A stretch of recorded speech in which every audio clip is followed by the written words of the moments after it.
Dehanitvepanangati Panchete Jivalokasmin Animittana Nyayare.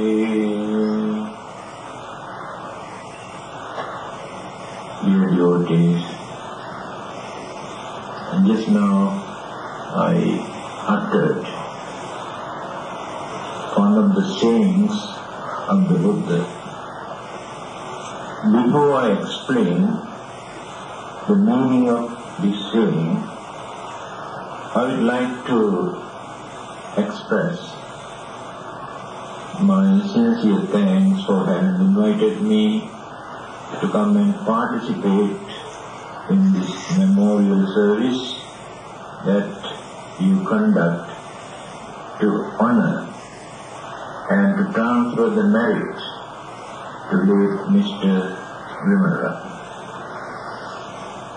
I had the opportunity to meet him 1.5 years ago when I was in the hospital.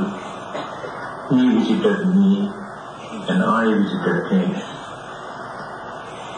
Later, he invited me to his house, offered dana, received the blessings. To me, he is a real gentleman. When we address a large gathering, we say ladies and gentlemen. But it is very difficult for us to find out a gentleman. All are gentlemen, but difficult to find out a gentleman. So Mr. Vimalratna is a gentleman. He is a religious-minded person who fulfills his duties, responsibilities, and done some service to others. So he did not waste his valuable human life. This is one of the reasons that you must be happy. No doubt, he has departed from us.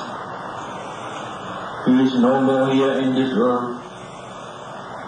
But when you think of him, there is no ground for you to create undue sadness or worries. Because he has fulfilled all his duties. And you are conducting this religious service, although you are staying in a foreign country, by following your noble tradition that people practice in Sri Lanka and in many other Buddhist countries, how to honor, how to remember, or how to do some service to our departed ones. When you observe what people perform whenever somebody departed from this world, we can see many people pray to God, appealing the God to send that departed person to heaven. This is a common practice.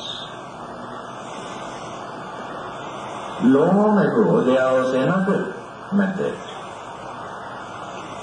People, by performing some rites and rituals and pray to the king of the hell, asking him not to accommodate, if so and so happened to go there, not to accommodate but to release him. Anyway, There is a saying, sharing of marriage with others. Yamo mitta manussacha madhyatta vedikapi. When we transfer the marriage, we never forget the king of the hell. His name is Yama. So we transfer the marriage to the king of the hell also. One who has composed this Pali Gatha, I think, has done this very wisely. Because if we happen to go there, we can tell him, do you know, we have transferred the marriage to you, so why not you give at least some sort of concession and to release us. The psychological feeling we create when we recite this one. That is not the real meaning. Real meaning is, without discriminating, we radiate our kindness and transfer our marriage to everybody, whether they are good or bad. That is the idea. Then some others perform various kinds of rites and rituals and ceremonies and burning and sacrificing even animals, slaughtering animals, thinking through these rites and rituals they can support or they can release the departed person if that person is in a suffering state. Some others do some offerings to the departed, food and meat or drink, thinking they can please, they can satisfy the departed ones by doing some offerings. But when you study the teachings of the Buddha did not agree, did not recognize any of those beliefs and practices as meaningful or significant religious practices to assist our departed. Then what did the Buddha say? He said,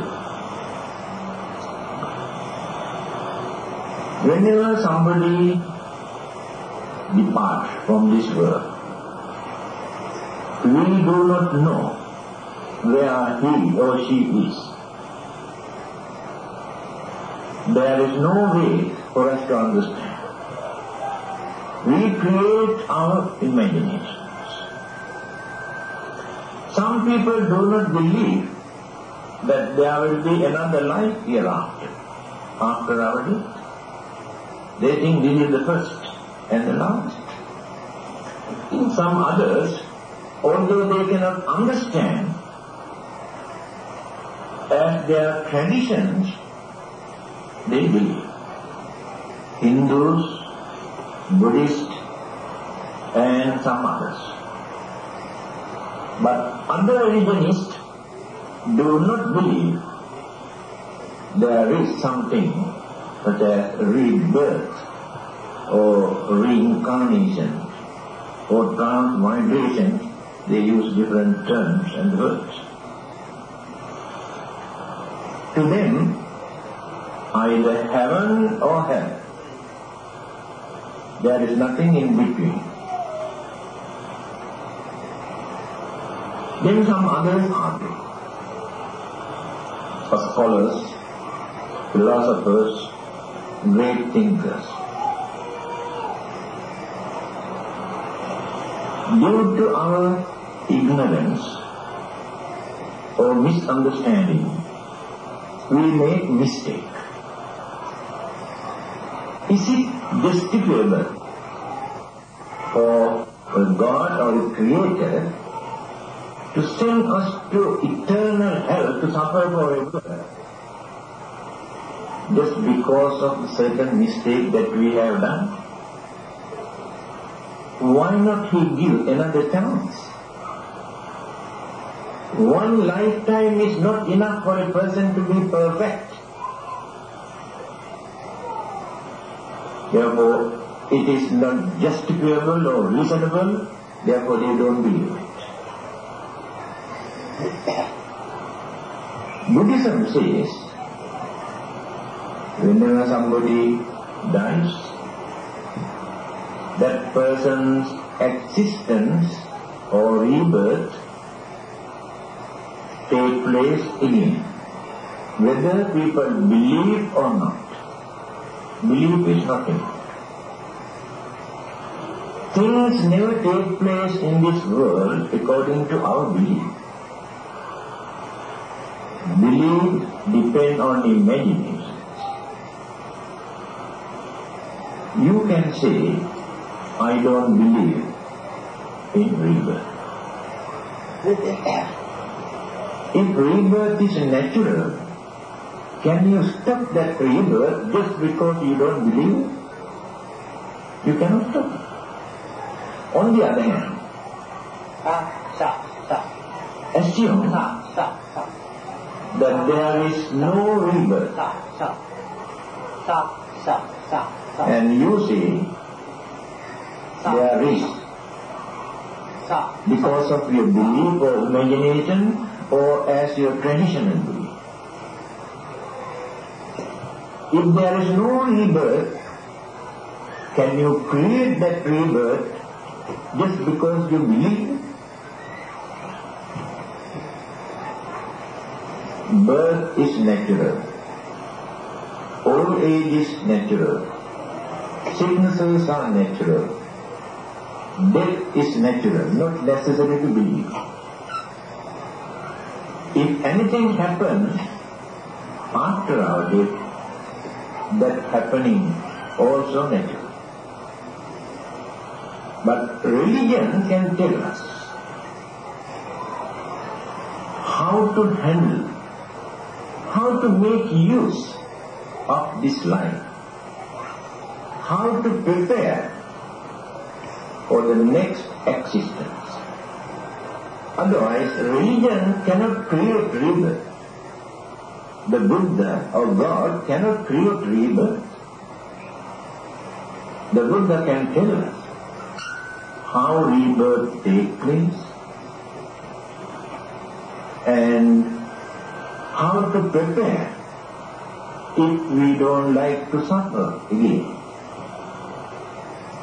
How to make use of this life without abusing human dignity, human intelligence, and how to maintain human values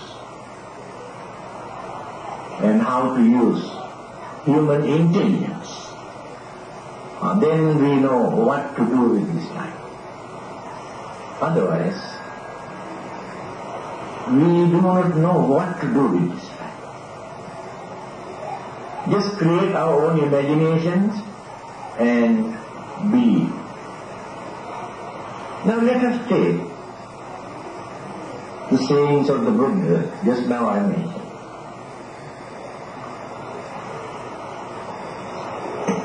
The Buddha says, there are 5 things that we cannot understand earlier, in early part of our life. Jivita, life.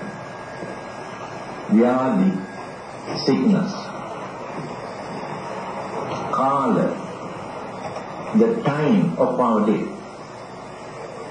Deha nikkepana, and what will happen to this body after our death. Gati, rebirth, where rebirth takes place. These 5 things no one can understand earlier. Even now I cannot tell what will happen to me after my death. It is impossible. If I have attained Arahantahood, then I can tell. Below that level, no one can see what will happen to that person after his or her death. This is the uncertainty in our life. Why it is difficult? Because the destiny or rebirth, the deciding factor, depends on our own karma. At the last moment, dying moment, not now. I can say I may go to heaven or will be born as a human being, but no one can guarantee. Because it is impossible for us to live a perfect religious people in this world without making mistake. Impossible. Because this is the nature of worldly life. There's a beautiful saying in Sanskrit language. Dosopyasti gunopyasti nirdoso naiva jayati. Sukhumalasya padmasya nalo bhavati karkasha. It is impossible for us to find out a single human being in this world who is completely perfect or completely bad. In any wicked, cruel person's mind also you can find some good qualities. In any good, cultured, religious-minded man's mind also we can find certain human weaknesses and some mistakes. Now this is the nature of human life. Example, Sukhumalasya Padmasya. Padma means lotus flower. Lotus flower is very tender, very lovely, very pleasant looking, nice fragrance. Everybody likes lotus flower. But the stalk, the stick, is very rough and thorny. Human life is like this. That is why, until we attain Arahantahood, we cannot say that we never make mistake, we never create bad karma. Even after attaining the first stage of sainthood, Sotapanna, also people can make mistake because they have not attained perfection. That is why the Buddha says here, these 5 things are very uncertain early. The first thing is, life is uncertain. We do not know whether our life becomes very fortunate or unfortunate, very miserable or pleasurable, or meaningful or meaningless, useless. Circumstances, environment, education, way of life, mental attitude, our intrinsic character, nature, always change our life. Good people become very wicked and cruel and harmful and dangerous people. How the mind changed the attitude. Wicked people, cruel and harmful, dangerous people, change their mind and become very religious, very noble. Honest people become very cunning. Cunning and selfish people become very good, very understanding, very honest people. This is the nature of our mind. Again, a worldly conditions, situation, vicissitude or loka dharma change our life.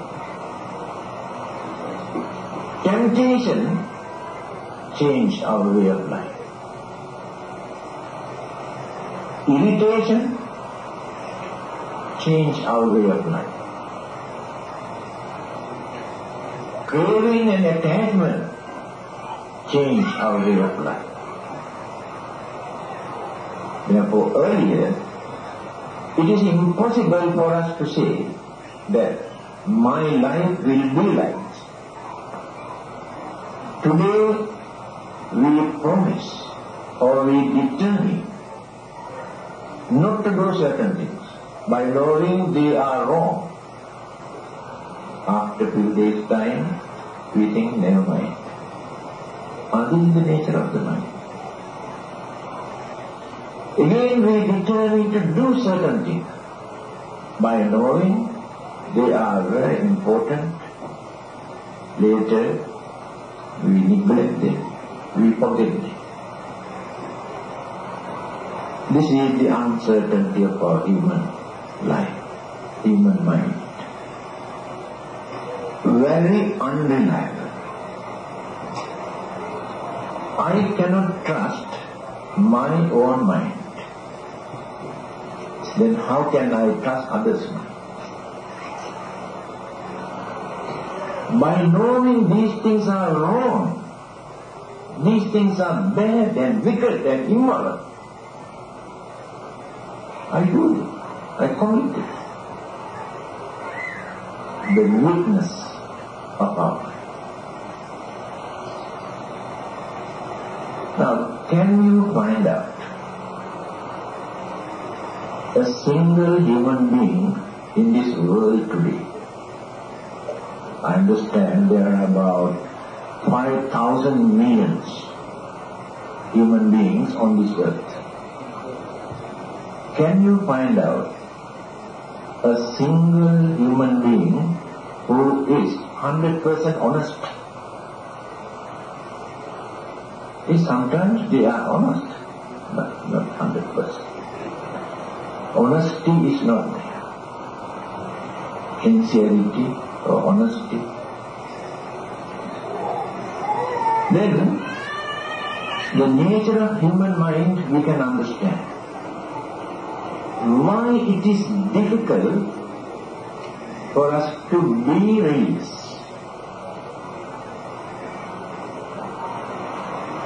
What do we do in the name of religion? We perform various kinds of rites and rituals and ceremonies and worshipping and praying and offerings and various activities. And we think we are religious just because we perform all this. We worship and pray. But how many people are there who have determined to uphold their basic religious principle? Very difficult to find. The Buddha was not interested in any of these ceremonies, worshipping, offering, praying, but to us they are very important. Therefore we perform. All these religious activities give some sort of satisfaction, happiness, to console our mind, reduce certain weaknesses in our mind. But the Buddha's advice is this. When he was about to pass away, many people came to offer flowers to pay their last respect to the Buddha when they heard the Buddha is going to die. Then Ananda, his disciples, came and reported. Devas and humans, many of them have assembled with flowers to pay their last respect, to honor the Buddha. Then what did the Buddha say? You were to go and tell them, if they really want to honor or respect a religious teacher, instead of offering flowers, ask them to go and practice the advice that I have given.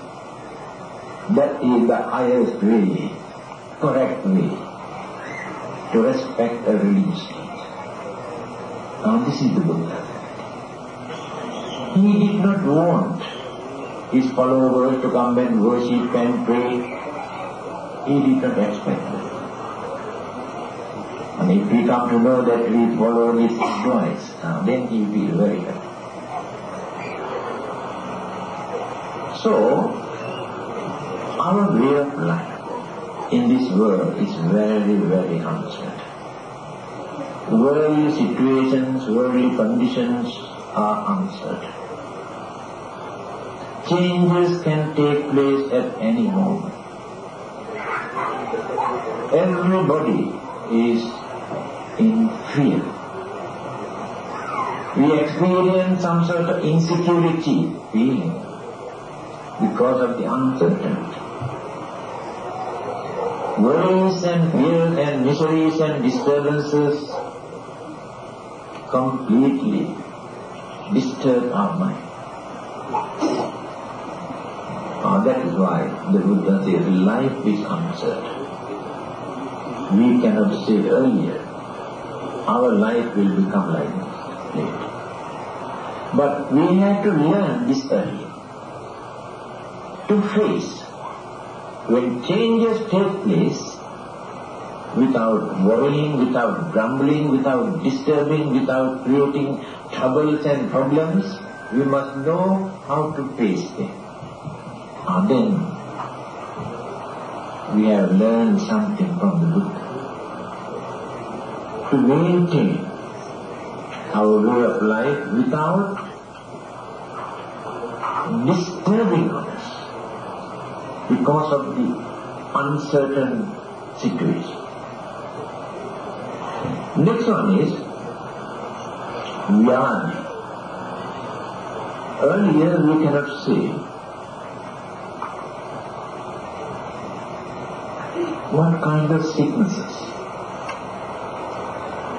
appear, have to suffer in time to come. Now let us take Mr. Dhammananda. When he was young, he never thought that he may get this kind of kidney trouble. His family members or nobody knew. That is what the Buddha says. No one can say that I never get this sickness in my life. I never suffer from this sickness. No one is free. The formations of this physical body is such that if we succumb to any of these sicknesses, when the elements, the energies, the mental energies, and the formations of our brains and cells and glands and the heart and all the organs, later some changes take place. Many of these changes take place due to polluted mind. When the mind is polluted, that polluted mental energy creates so many sicknesses. Modern medical science, psychologists have found out many of those sicknesses that people are suffering today in this world are due to their polluted mind. Anger, jealousy, grudge, ill will, hatred, fear, tension, or anxieties, worries, create enormous sicknesses. When we are young, we don't feel it. After middle age, then the symptoms of these sicknesses start. If we know how to guard our mind, we can avoid many of those sicknesses that we are facing today. That is why the Buddha says, no one can say earlier that I never suffer from this particular sickness. Because circumstances, way of life, way of thinking can create many sicknesses. Today, the environment polluted by human beings. Human beings are destroying this world. They are not developing. Everywhere they are digging and cutting and burning and polluting and destroying jungles and hills and rocks and rivers and water and air. So in time to come, we won't be able to live in this world. Animals or devils or ghosts or other living beings never create this kind of disturbance. We think we are very cultured, very civilized, well educated, religious-minded human beings, but we are the most dangerous, most wicked, most unreliable living beings in this whole universe. At the same time, human beings are far superior to all the other living beings as far as human intelligence is concerned. But unfortunately, we abuse, we misuse this human intelligence. Why do we misuse this? Because we have very strong craving and selfishness and cunningness. Other living beings are not cunning. They do not know what is cunningness. Human beings are very cunning. They can pretend. They can bluff and single others very easily. Even devils and ghosts also do not know how to do it. They are very straightforward. But we are very clever. We know how to bluff God also. Go and pray and worship and praise God, thinking that we can escape from all the bad, wicked, cruel things that we have committed if we praise God and worship Him. Bluffing God. That is not the religious way of life. So, human mind is the most valuable, most energetic, most powerful energy in this universe. The Buddha says in his teaching that he has never seen another powerful energy other than human mind or mental energy. And this human mind can destroy the whole world. Everything is ready.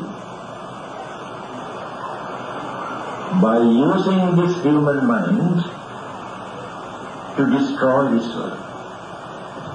Some people believe that God or the devil will destroy this world. Before that, man will do the job. I think all of you know. If the President of America pushed one button today, within half an hour, the whole world turned into ashes. Who created this? Human mind, human beings. See how clever we are. We think we are developed in this world. Everything is ready.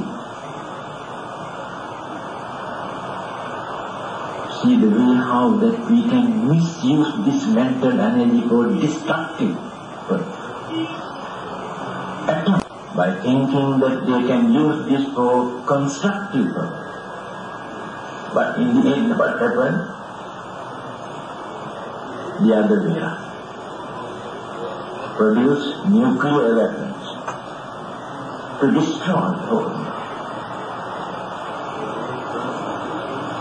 If we know how to make use of this mind, then you can contribute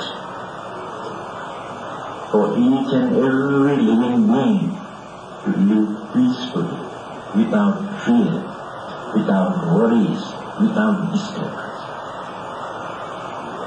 So as long as human beings exist on this earth, other living beings also cannot live peacefully.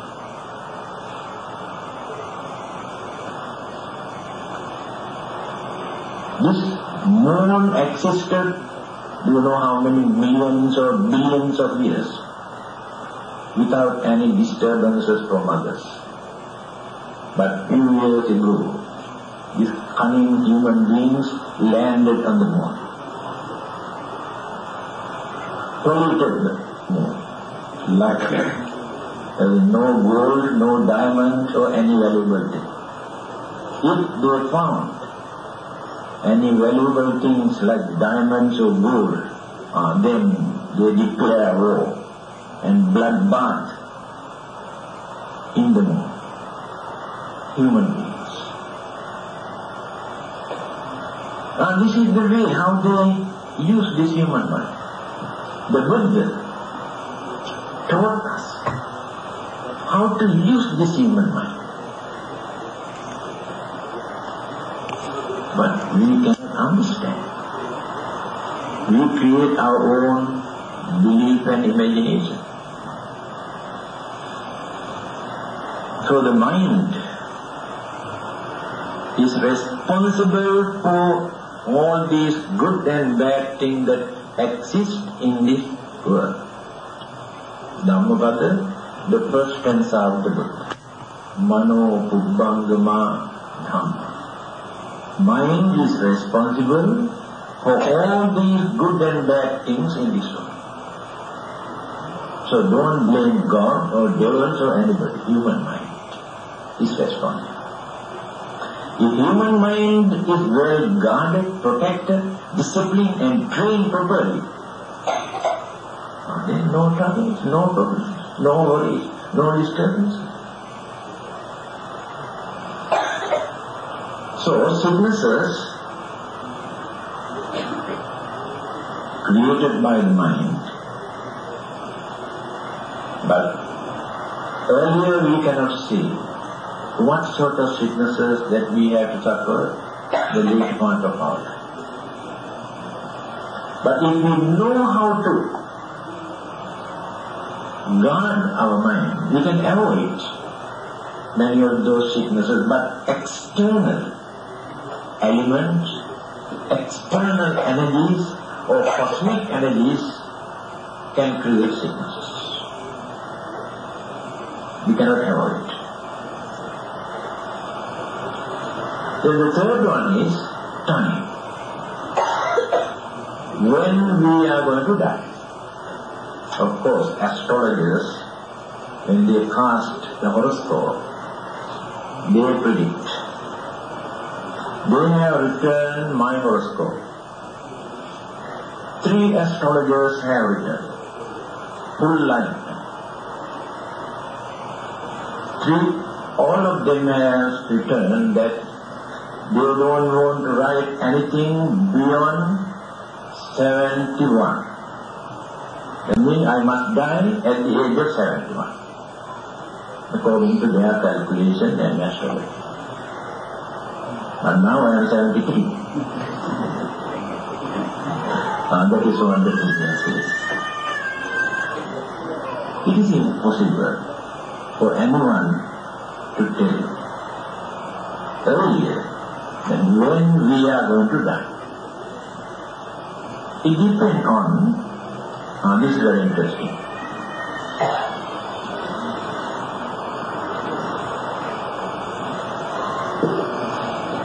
We accumulate during our lifetime 11 kinds of good karma and bad karma. I have no time to explain. One particular karma is called Janaka karma. Janaka karma means generative or productive karma. The karma which conditions, the karma which is responsible to create this life and how long this life can exist. Maximum lifespan depends on this. That is why another person cannot predict.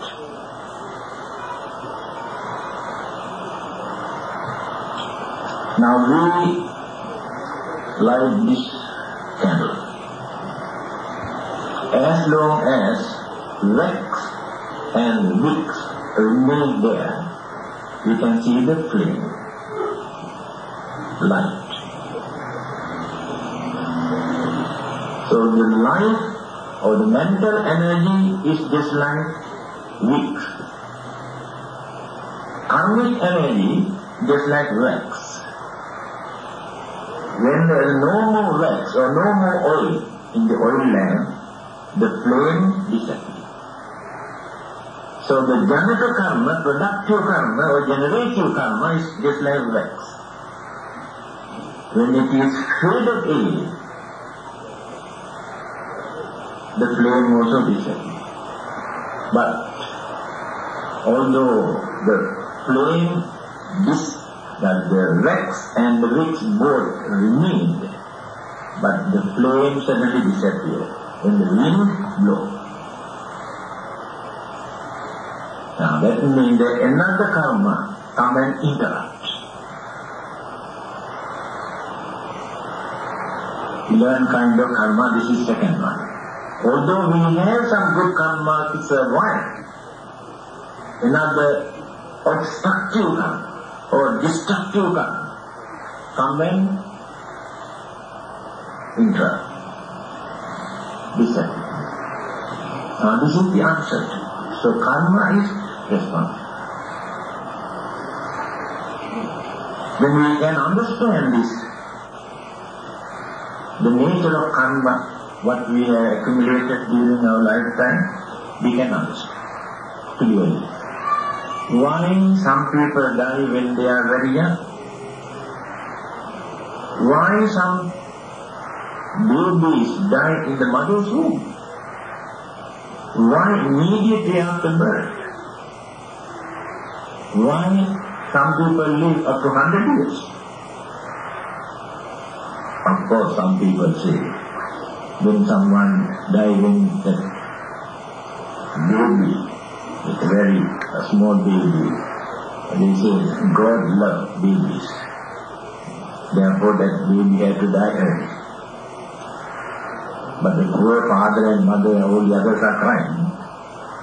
And the God wants to take care of the baby. For what purpose we can understand. Why God cannot create babies there instead of creating here? Yes? So we cannot understand. That is not the answer. Answer is this. Our own karma.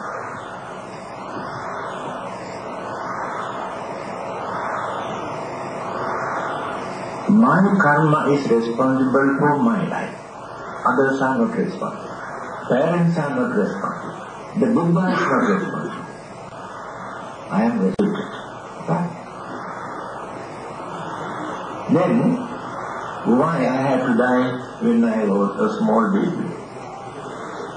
During my previous birth, I have destroyed many lives.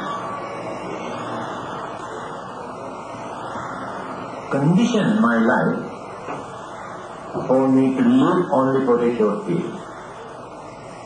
That is the effect of the bad karma. This is not only a religious belief. You might have heard. His name was Dr. Edgar Cayce. He had a very peculiar sickness. Doctors have completely condemned as incurable sickness. But he did not give up hope. He is a very intelligent man. He developed psychic power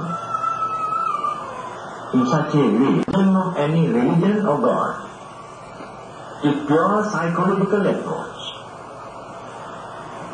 That means he learned how to penetrate into subconscious mind. Because in our subconscious mind, it is a storehouse of consciousness, what we have learned, life after life, all are deposited. Languages and all those subjects. But when we develop this psychic power, we can. When we hypnotize for his own sickness to this psychic. Right? There is no remedy. But he is not a Buddhist. He does not believe in rebirth when he is no one. He has never studied about karma or rebirth when he is normal. But when he gets into trance, he says, it is impossible to cure your sickness because you have done this bad deed during your period. To many others, he prescribed medicine. Cured. If you happen to visit this place today, it's still open. It's called Edgar Institute in Virginia, America. He has recorded 20,000 cases in his book. That book is available. So this is not a made-up story. People have written books and explained it. This very clearly shows. Without depending on religion. That is why I told you, religion cannot create rebirth. It is natural. Religion cannot create good and bad karma. We create good and bad karma. Religion cannot stop it by worshipping and praying. We go and worship, asking Buddha, asking God not to punish, to wash away our sins after committing all sorts of evil things. It doesn't work. Take for instance, now electricity. We know this electricity is dangerous. And you advise me not to touch this mine. There will be electric shortage, leak. I say I don't believe it. I touch this, then I get electric shock. Action and the reaction. Cause, just because of my action, I had to suffer. That is the nature of karma. Karma is neither cruel nor kind. It is the bad effect. Karma is a universal law, not how to handle it, how to make use of this. Then we are safe. The time for our day depends on our own karma. Whatever precaution we take, when the time comes, we cannot escape. If we adapt to die, it doesn't work. I can give an incident what happened in Sri Lanka. He could not tolerate anymore. He was so angry, he got his gun and shot his wife and killed. After that, he thought now there is no need, and the shot did not work. This is long ago, not modern weapons, you know. Then he tell me what to do now. He went to the kitchen. There was a very big rope and tie here, and tying the man close to Kalani River. With that piece of rope, he jumped into the river. This is a very deep river. When he jumped into the river, another man who was taking bath came and saved him. Now, a court case for killing his wife. The judge, Supreme Court judge, found out it is a culpable homicide. That means he did take imprisonment. See, 4 times he escaped from death, although he wanted to die, because his karmas are still active. Now this is the nature of karma. So until the time comes, we cannot die, although we want to die. This is not, this will be cremated or buried, or in which country or which place, which area. We decide earlier, but changes can take place. And those who were born in Sri Lanka die here. Those who die here sometimes take to Sri Lanka again and bury or cremate there. Now this is the uncertainty in our life after our death. We have written many Buddhist books. He died with his friends.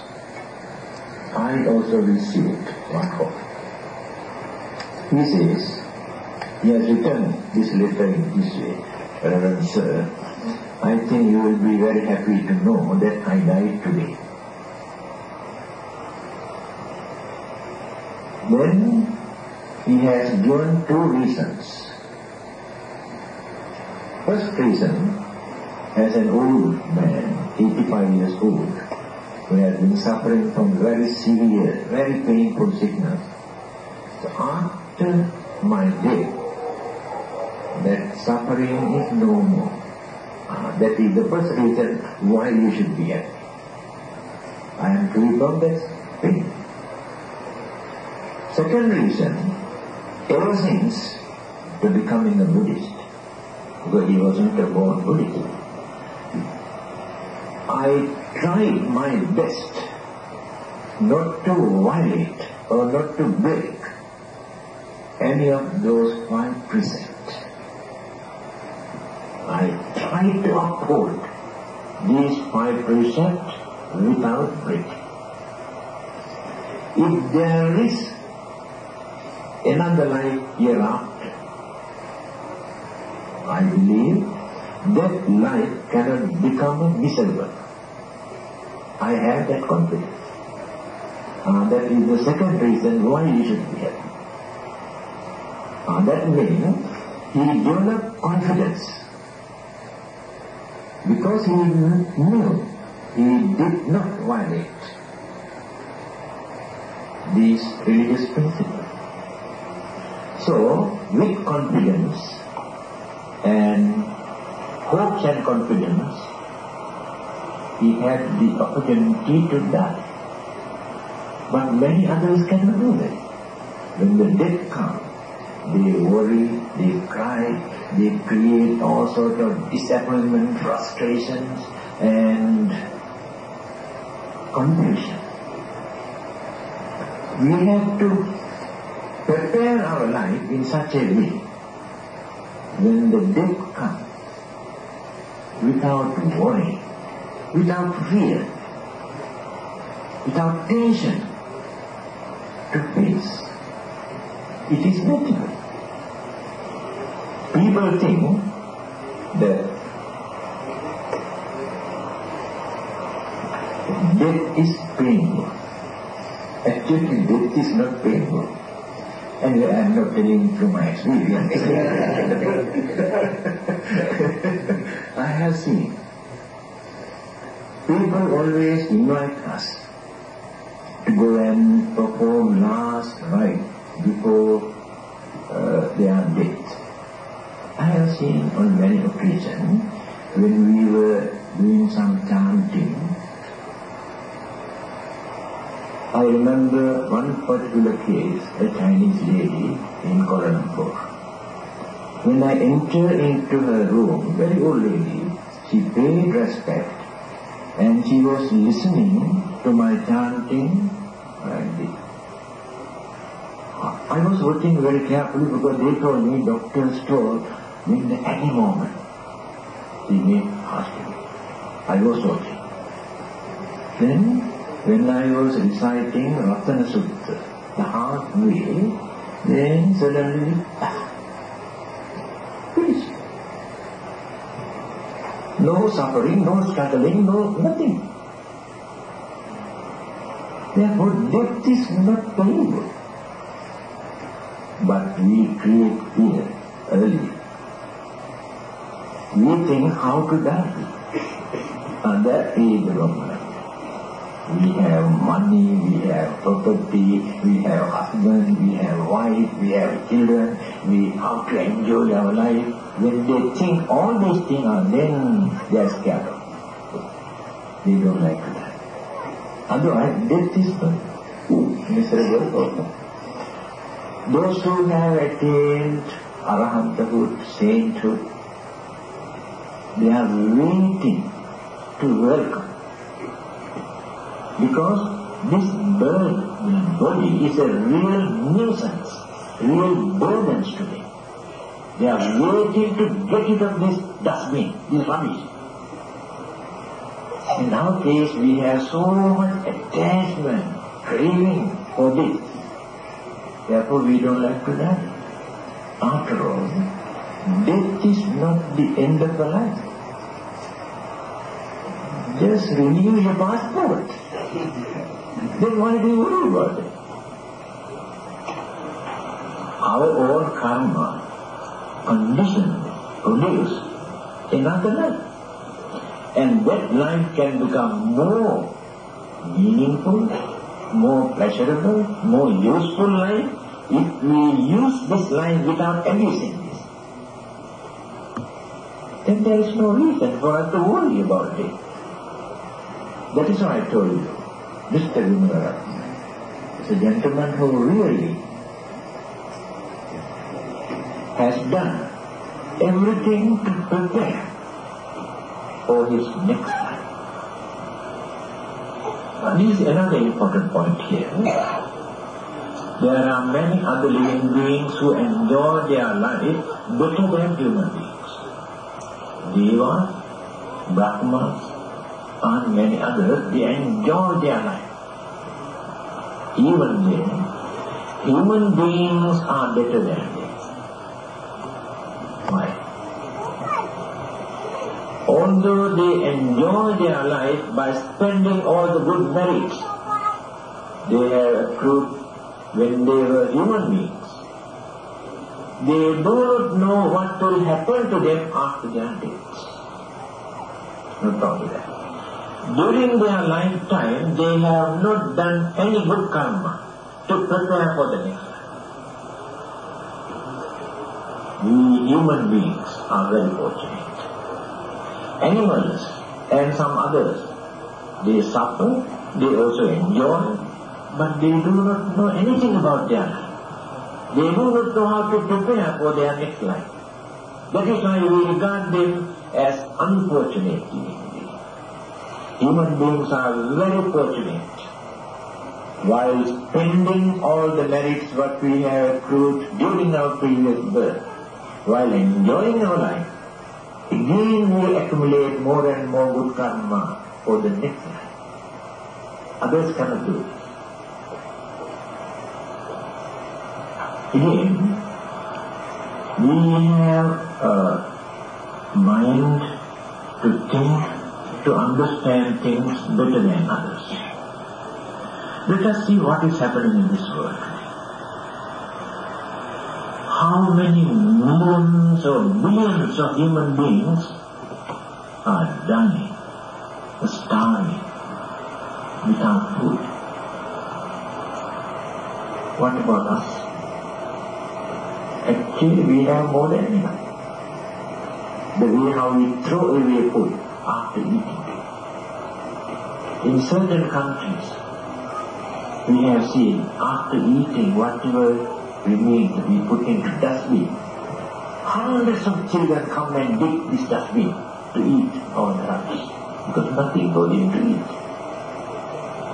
Again, in many countries, millions of human beings are living the roadside, pavement, under the trees, in the winter or the summer or rainy season, no shelter. For generations, they are birthed and dead, both face and the pavement. Go to certain countries and see. What about us? We have 2-3 houses.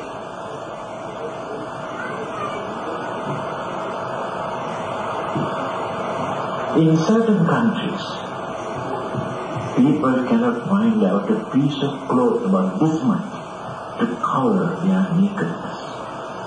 Millions and millions. In Malaysia, I have seen during the Chinese New Year, loads of old clothing will bring and dump in the temple, saying they are old clothing.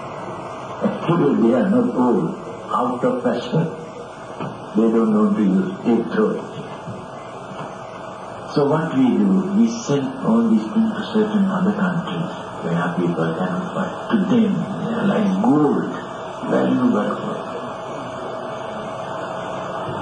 These are very good lessons for us to think that definitely we have done some good karma during our previous birth. That is why we are enjoying our life in this way, while millions of others are suffering without any dignity. Therefore, without spending all the good merits that we have done, we must accumulate some more for our journey. We have not completed our journey. Life is uncertain. Now what will happen to us? We spend all the good merits here within this lifetime. We spend our lifetime without doing any meritorious deeds, without accumulating any good karma.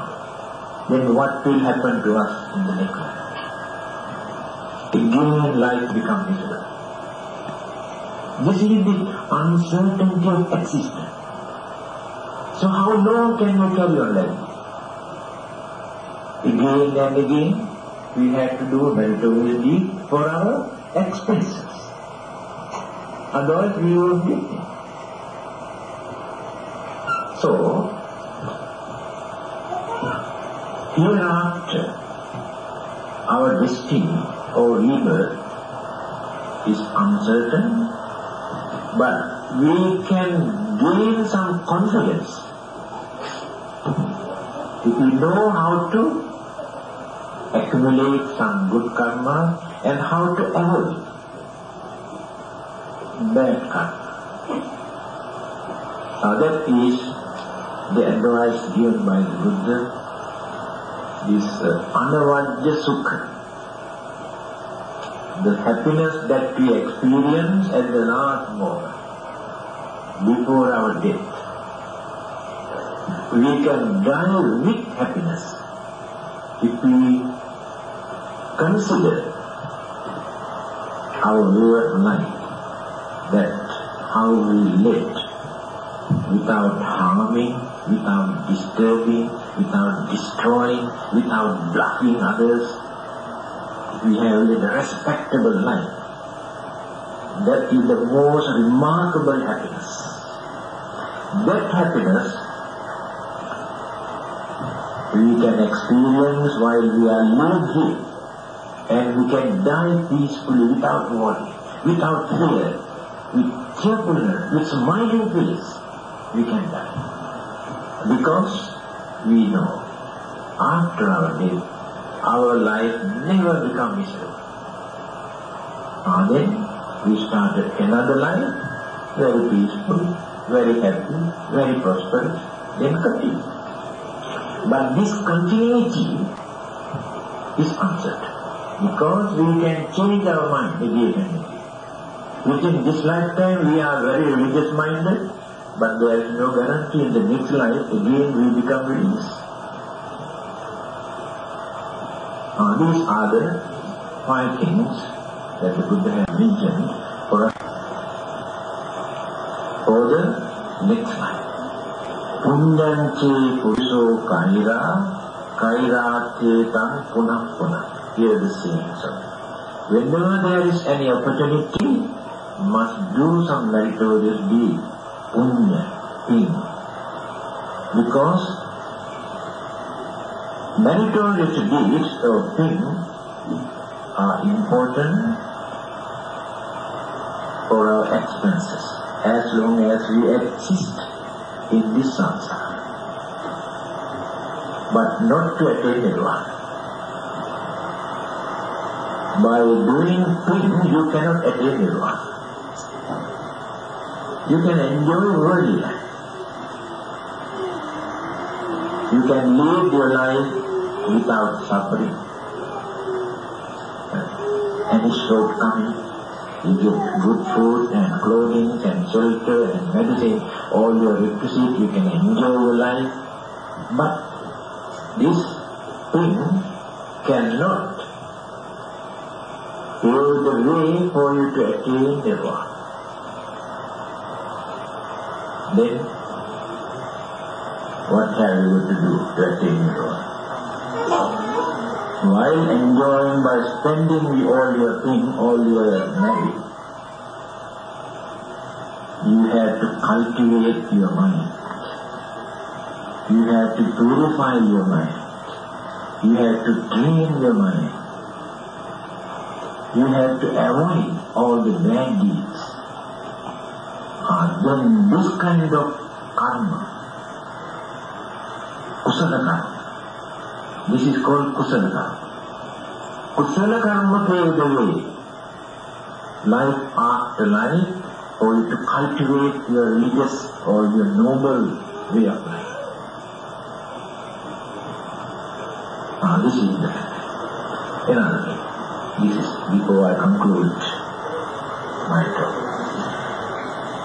Some people cannot understand, because all the other religions say, after committing bad karma or sins, they go and confess and request and appeal and pray to God to wash away their sins or the bad karma and send them to heaven. As Buddhists, what are we going to do? The Buddha says he cannot guarantee. Don't come and pray to me asking to forgive your sin. The Buddha says. Then what are we going to do? We are in trouble, isn't it? What is your answer? Is there any method for you to get rid of the bad karma that you have committed? Because the Buddha says there is nobody in this world who can take away your sins, your bad karma. According to him, the Buddha cannot take it. God cannot take it. Another person cannot take it. Because sins are committed by the mind. There is nothing to take away from the body. The method is there.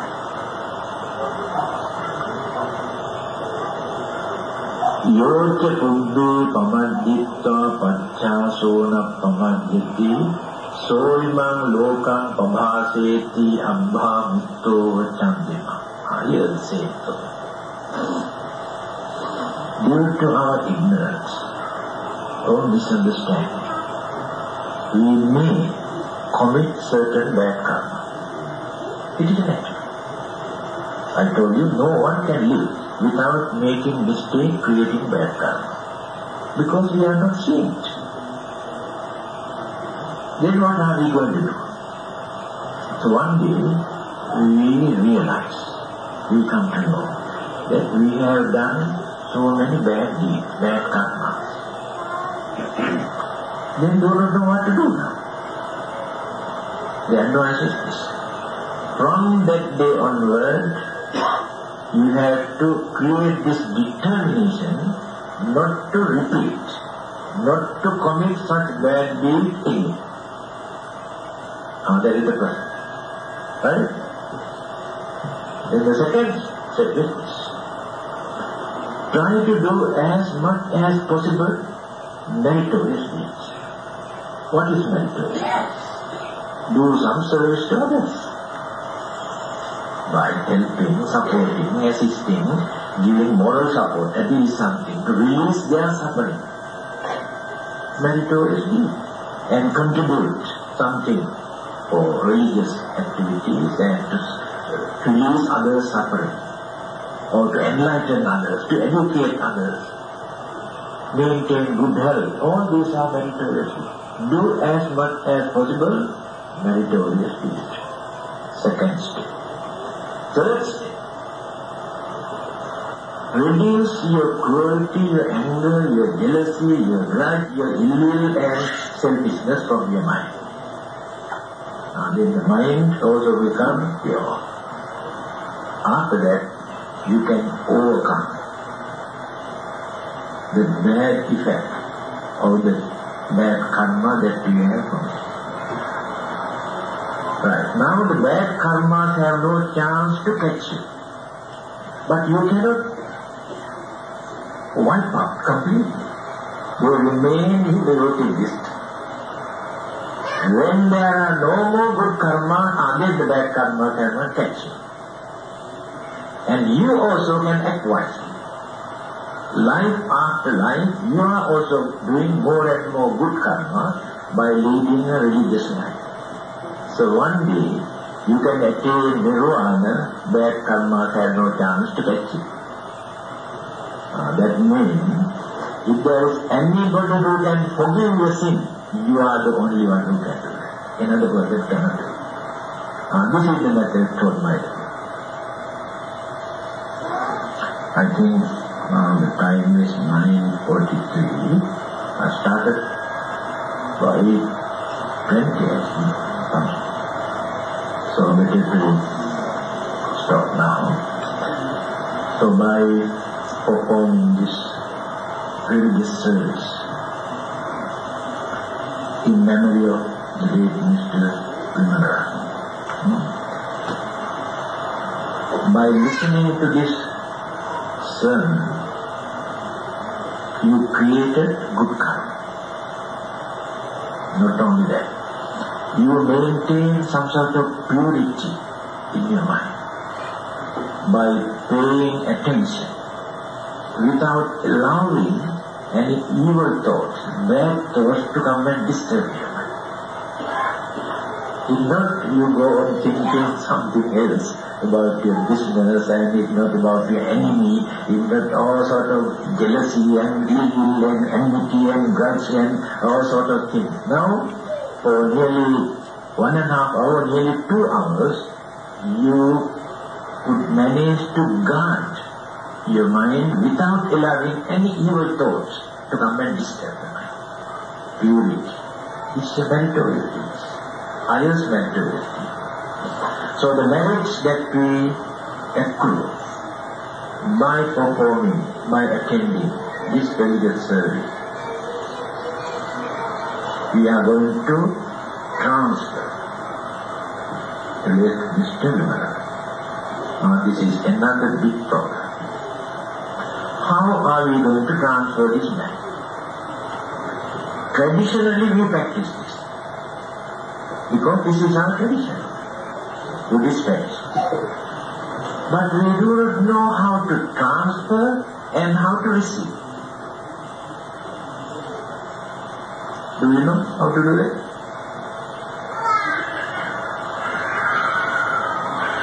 After our death, if rebirth has taken place as animals, we cannot receive that.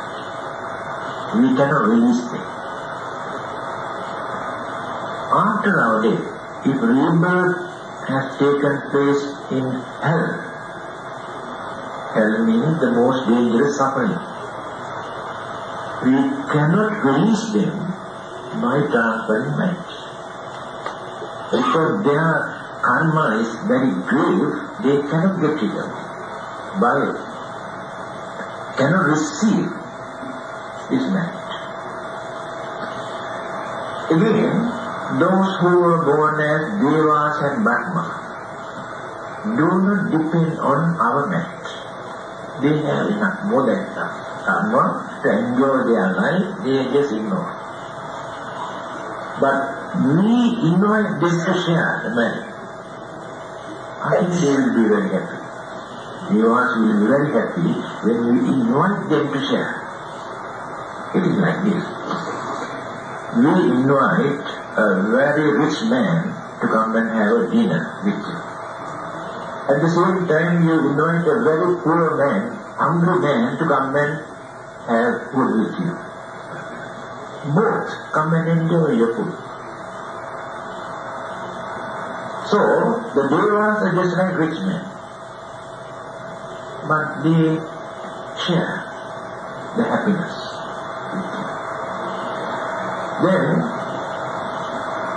animals, then what about ghosts, devils? They are not capable enough to receive the merit. Their karma is such. What about human beings?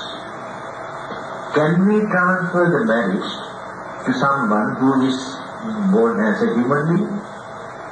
No. We cannot transfer the merit. We can radiate our kindness and compassion towards them, but transference of merit is something else. Then there are 4 kinds of spirit form, Preta, look, 4 groups. Nidhyavatannika, Kuptipadika, Pansapisachika, Paradatupadi, divided into 4 groups, those spirit forms.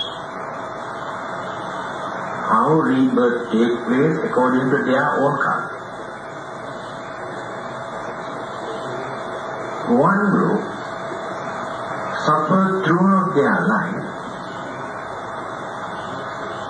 hunger and burning sensation. Burning and burning and burning and hunger. But no one can satisfy their hunger, no one can stop their burning, because their karma is such. There are many stories during the Buddha's time. This Mungalana and some other Arahantas, we have seen how they suffer. Another group, they suffer from thirst, but no one can quench their thirst. One day, Venerable Mungalana, when he was going out with his arm round with a begging bowl, he has seen one of these ghosts suffering from this thirst. The whole day, without going out for his arms round Pindapata, he went on pouring water into the mouth of this spirit. He could not satisfy his thirst. And that is the nature of this second group of spirit. Third group, Pansapisachika, those who live in dirty, filthy areas such as toilet, old type of not modern type of toilet, and drains and dirty places, smelly and filthy, and they depend on these dirt and drugs. That is their way of life. By transferring merit, we cannot release them until they finish their bad karma. Maybe short period, sometimes few weeks or few months or few years. After that, there will be another rebirth. Then, who is going to receive the light? Now there is one particular group. Paradattupajivi. Paradattupajivi means depend on others. Then who are those people? They are the ones who have not committed very bad karma to be born as animals or hell or ghosts or devils or something. At the same time, they have not done enough good karma to be born as human beings or devas or what. Just work, earn, enjoy their life, die. They have not committed very bad karma, at the same time not accumulated enough good karma to be born as human beings or devas. They are the ones who are waiting for their relatives and friends. It's like this. When you drive a motor car to a federal highway, on the way, there are no more petrol in the car. Engine stopped. Now this engine, motor car, remains there until somebody comes and pours some water into the tank, the oil into the tank, and then again started. That means they haven't got enough good karma to carry on, to maintain their life. By performing some meritorious deeds, what we do, we radiate, we create mental vibration. This mental vibration, just like wavelength, the radio, short wave, and that departed person attuned to receive this wave. Because mental communication. That is why some of them come and disturb in dreams. It will not create very bad atmosphere.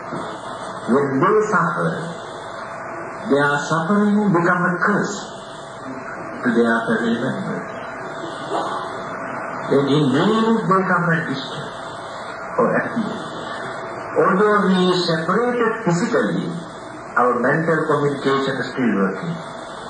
That is why they appear in dreams. Why do they appear in dreams? Why can't they come now? The formations of their life is like us, very tender. But they have very sensitive mind. They try to contact us. They dial and dial and dial, but our lines are engaged. They cannot communicate. Later, they found out the proper time to catch us while we are sleeping, because our lines are not engaged. Then they die. Catch. They appear in dreams, convey, inform something. They need our support. There are two groups.